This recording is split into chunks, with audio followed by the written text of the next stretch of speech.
umugabo akayarandikisha ati namukoye gitare namukoye bihogo namukoye iki n'iki umugore rero yabona umugabo amuzengereje amubuje epfo na ruguru kandi azi ko yabyandikishije mu mpapuro gusa bitabayeho agahita avuga ati uzi ko nshatse nanjye no kukurega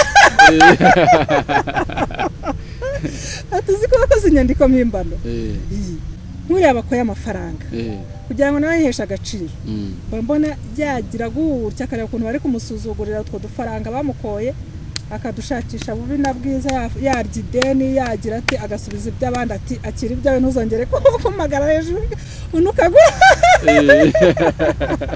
ubundi niko byakagenze kandi nkanumva nuriya wakoye umugore agahita yigendera hano uva bagomba kumusubiza kuko hari n'abaza bakajya gushaka atari cyo kibagenza bagenzwa n'imitwe cyangwa kwemeza abandi abizi neza ko hamara icyumweru agahita yigendera abizi neza ko hamara ukwezi akigendera abizi neza ko atazarenza igihe runaka uwo muntu peba bakwiye gukoresha uko bashoboye inkwano z'abandi bakazisubiza nyirazo yes shaka kwijijisha ngo ntuzemo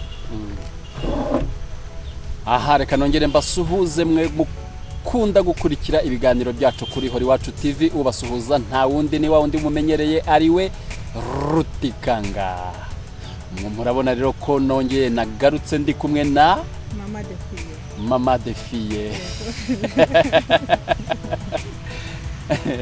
ariko nzimure akase aya urya nuzazimure cyakoze muri cya kubundi burya amazina yanjye hari akazina kawe nkunda nacyo zimura ntacyo ntwaye Penza nari ngiyo Penza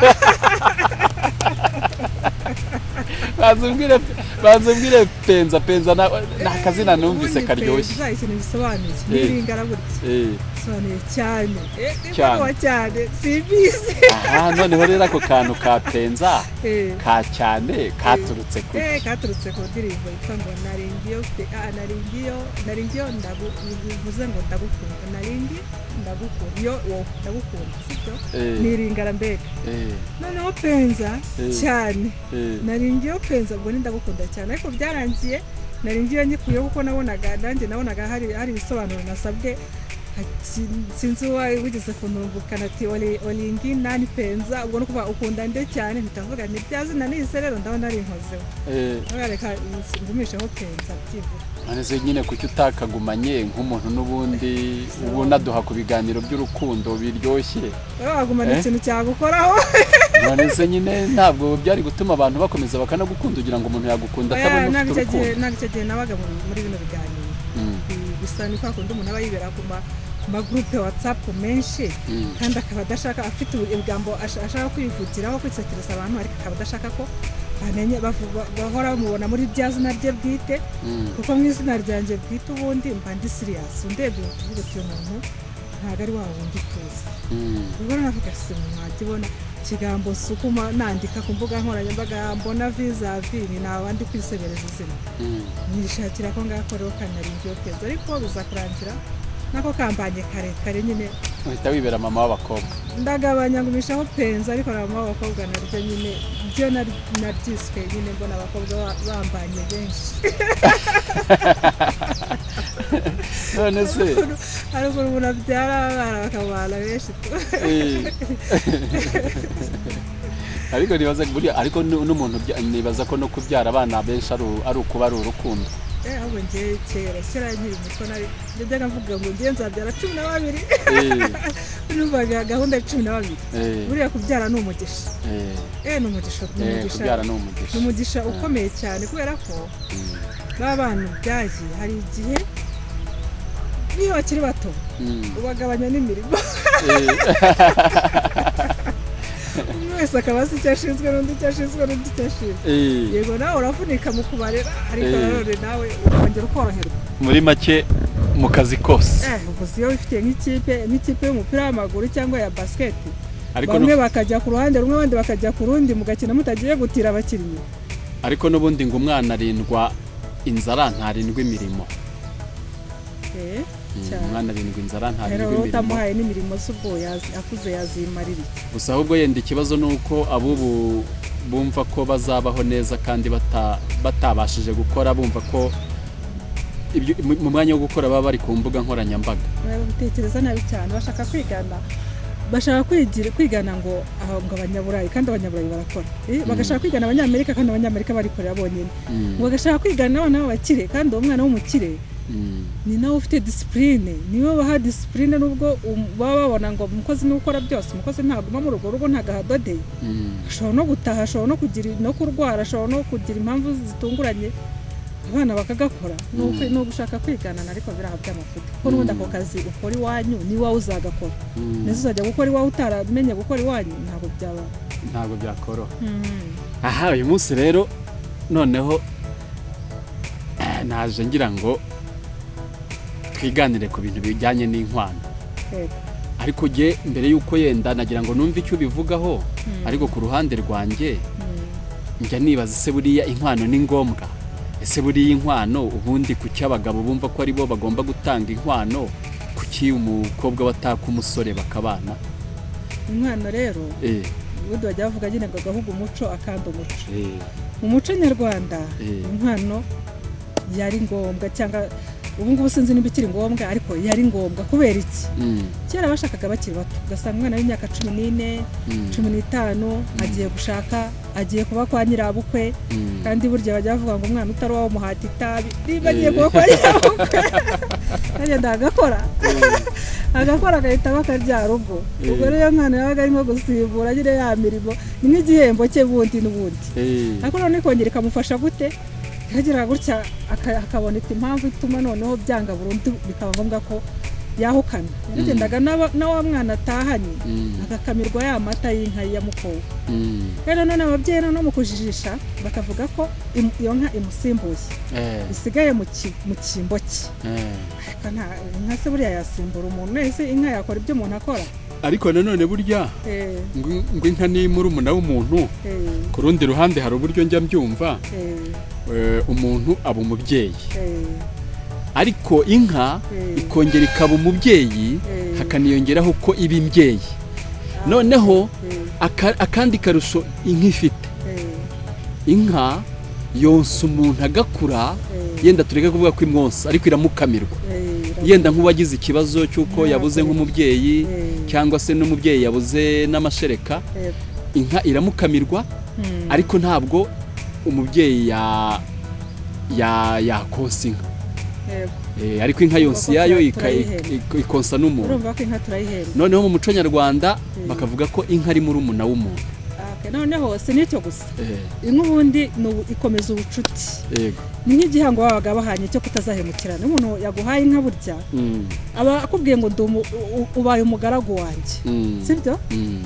Ni ukuvuga ngo nkubwiye nk'aka kanya akakubwira ngo nguhaye inka, tegure ko uzajya ubyuka ukaza ukamingira, ukaza ugakubura, ukaza ukuza utwombo, ukareba utwo ukora iwanjye. Kubera iki? Naguhaye inka, wabaye umugaragu wanjye. Ariko rero sinumva ko noneho mu muco iwabo w'umugabo wabaga bahaye iwabo w'umugore inka, ubwo ni ukuvuga ngo ubwo umukobwa wawe noneho niwe ugiye kubasimbura kuba umugaragu wawe. Simbizi nuko nabyenterpreta ku giti cyanjye. Ubundi umuntu aguhaye inka nyine ikomeza ubucuti, ariko mu bundi buryo, mu yindi sanse. Waguhaye inka uramwirahira, yampaye inka kanaka, yampaye inka kanaka, uramwirahira, uhita umwita shobuja. Ubundi hari akandi kantu wari uvuze, ntabwo twakomeza ntakagarutseho. Wari uvuze ati iyo umukobwa yahukanaga, yajyaga iwabo ya nka ikamukamirwa cyane. Ese ubwo si akantu yenda babaga barashyizemo kugira ngo kugira ngo nanagaruka nibura ajya abona ubundi nta nubwo byabaga byemewe ko nta nubwo byari na byiza, ntabwo babiteganyaga, kuko ntabwo bateganyaga ko ubundi bagushyingiraga ku muntu bizeye neza, bazi neza, bavuga uti uriya muntu ntazadufatira nabo umwana. Ubwo rero kwahukana n'irenga yobora nabo ntabwo babaga barabiteganyije. Ariko muri iryo renga yobora iyo kabagamo yakamirwaga umwana azanye.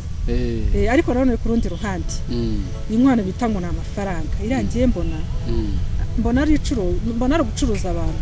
Ni sekibi mu bantu. Ubundi inkwano yagakwiye kuba inka, uretse kwikunda iyo nka uwo muntu bayihaye yabona atazashobora kuba umushumba wayo, akavuga ati amafaranga murayama ariko ni munyishyuriye n'umushumba, sibyo? Cyangwa murayama ariko nimbona umushumba iyo nka nzayigura nyizanye imitereke iwanjye kugira ngo nzabone nuko baha iyayi yikomokaho namwe mugira icyo mubona burya kera umuco ukuntu wari mwiza bamukwaga iyo nka ariko izayikomokaho ikagaruka muri rwa rugo rw'abageni ikaza kubafasha nabo ariyo bita indongoranye ikaza kugira icyo bafasha naho ngo barabaha amafaranga akagenda bakayabyinira umwana wawe agakubitwa ibintu bikamucanga ariko ababini n'abamuha n'igikoroto cy'icumi atavuga ati warakoye ukajya gukobwa ni sakirego yamuguyeho cyangwa no kugurishwa no kuvuga ati waragurishijwe aha hanyuma rero nanone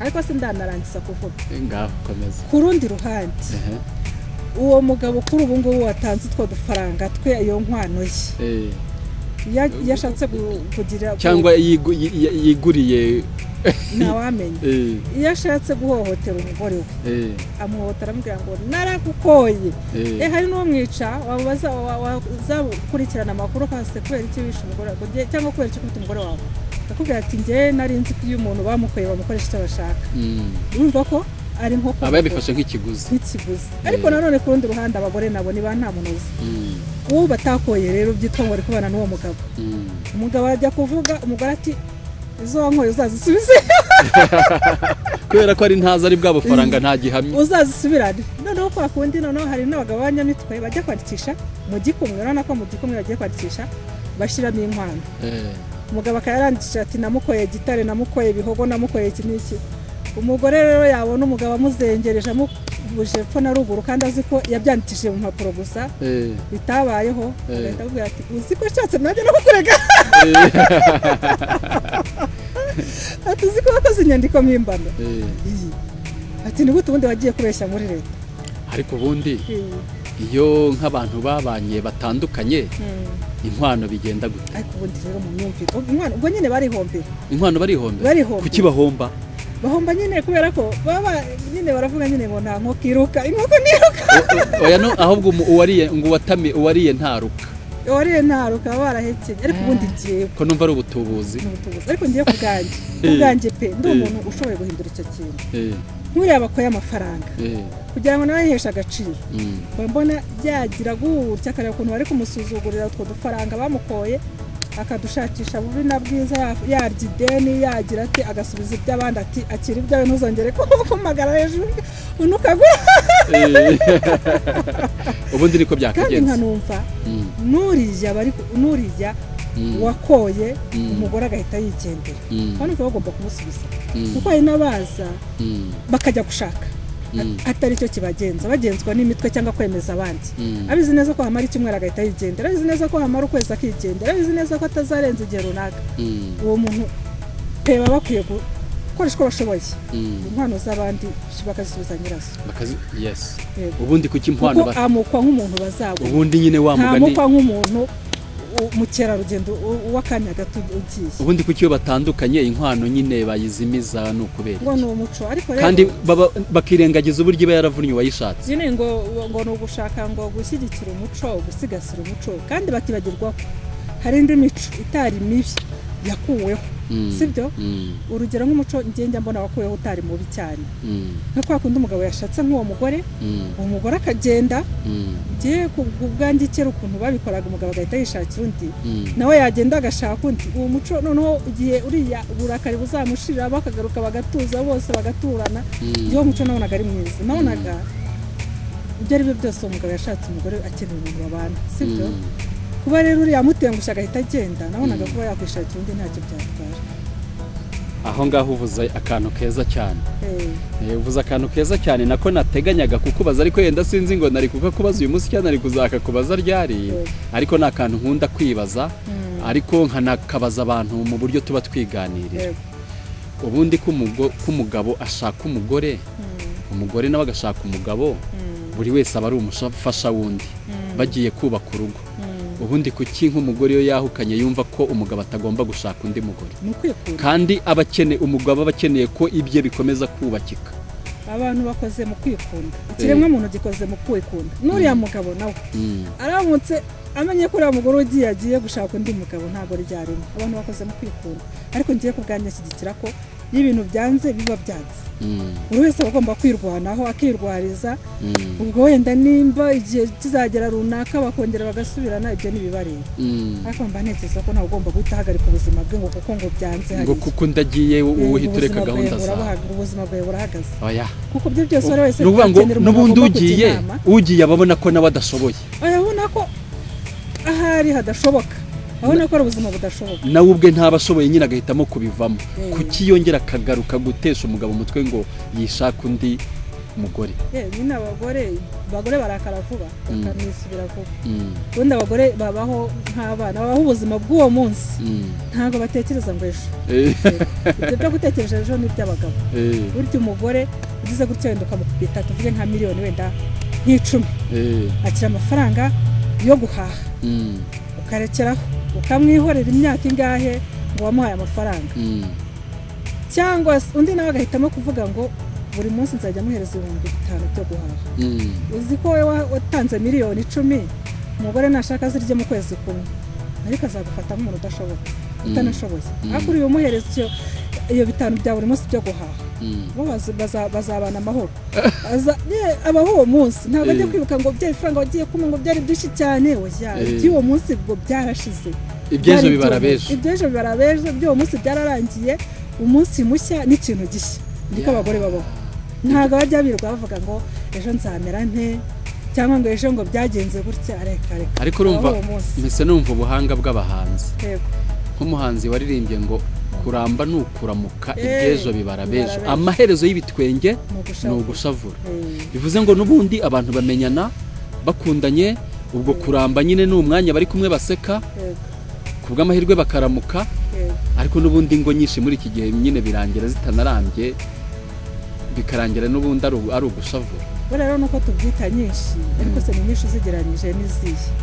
Kuko nubwo uvuga ngo kera abantu ntibatandukanaga, kera abantu babaga ari bake pa raporo y'uko ngubu bikora no gutandukana, baratandukanaga ariko ntibabigiraga intambara. Iyo havagamo umwe ni nk'uko ubu ngubu haba havuyemo nka miliyoni. Abantu baravuga kandi ubuke mbere byibura bashaka bakiri batoye, bafite naho bakura. Abo ngubu ntakubeshye, benshi bashwanishwa no guharirana inshingano. Cyera byibura umwe hariraga undi inshingano, ariko byibura akazimuharira hari ayo matungo, wenda hari izo nka hari iyo nka yari yarakoye ikazi kororoka ikabyara izindi nyinshi, hari iyo sambu bari bujye guhingamo, hari urwo rutoki bacemo igitoki. None ubu ngubu ibintu byose abantu bose nyine isi yarakakaye.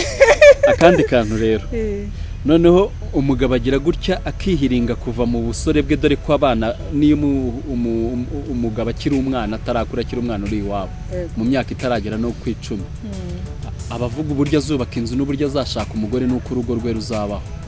Ibyo bintu agakura biharanira, akazagira gutya kikokora, akazashaka nk'isambu, akafata n'ikibanza kubakamo inzu, agategura imirima, agatera intoki, akagira gute, akongera agahita ashaka umugore akanamukwa. Umugore akaza, ariko umugore yagera muri urwo rugo akananirwa gukoresha ibyo asanze, agahita akenera ngo niba ushaka ko mpinga mpa n'amafaranga yo guhingisha. Ariko mu by'ukuri umugabo we akavuga ati dore aho guhinga ngaha hariya, isuka ngiyi n'imbuto ngiyi. Ese buriya biba ari ngombwa ko yongeraho n'amafaranga yo guhingisha? Nawe ariko rero ni urugero rwiza, nawe ubyukire muri wa murima. Ubundi hari umuco nemera abantu bo mu majyaruguru ahantu ntavuze, nimba ari za Byumba cyangwa hese nibuka, bo bombi iyo mushyingiranywe umugore n'umugabo batitaye ko muri abageni, mu gitondo cya kare bavuka babazaniye amasuka, baberetse umurima hegitari zingahe zo kubyukiramo mukajya guhinga. Muhe urwo rugero rwiza, mubyukane mujyane mu murima mukinahararanye. None se nimba ugiye kurambagiza umubwiza ukuri, umubwira uti bafite umurima, ufite isuka, uzemera guhinga? Nakubwira ati sinzemera guhinga, utekereza icyo uzakora. Nese urumva aho ngaho umugore abadakubitiye umugabo mu mibare. Reba umugabo babimenye rero, ndumva rero abakuri iki kiganiro babyumve, nibashaka bajye bateguza. Noneho niba habayeho ivangamutungo, umuntu avuga ati rero yewe dore mfite isambu nateguye yo guhinga, dore narubatse, nibura nawe dore isambu ngiyi nushaka ujya uhinga nzajya nkubarira umubyizi ku munsi uzageze ku gaciro nanjye na gahwanye n'ibyo bajyanyemo none bajyanyemo kuki bumva ko hari aho bajyana kumva ko ari naho batajyana none se ubwo reka bagomba kujyana none se ubwo niba nteguye ibikorwa bifite agaciro nka ka miliyoni 20 kazana umugore akaza afite ibintu bifite agaciro nk'ak'ibihumbi 100 cyangwa se nta nabyo kuki ataza nawe agera ikirenge mu cyanjye ibyo nasize nawe agira aho abikura n'aho abigeza mugomba kubivuganaho mbere y'igihe mu bya bindi y'amasezerano tujya tuvuga abantu bagomba kwicara bakadraftinga bonyine bakemeranywaho mugomba kwemeranywa no kuri icyo kintu ati dore mfite agaciro ka miliyoni 100 wowe nta kintu na kimwe ufite ariko tugire gute tubyuka noneho mu murima uhinge nawe uzageze kuri ka gaciro ibintu byanjye bifite noneho twumve ko umutungo twavanze uvanzitse neza bagahita bumva ko bavanze ako kantu nikaba ari umutira ko babivuganye mbere y'igihe ni gute se ubundi washaka umugore ukamwohereza mu murima wenyine ugasigara mu rugo uryamye oya ntabwo wasigara mu rugo uryamye n'ubundi ujya gushakisha n'ibindi n'ubundi buryo wagiye gushakisha ubundi buryo sa mama de fille reka nkushimire naho mu kiganiro cy'ubutaha mwakoze cyane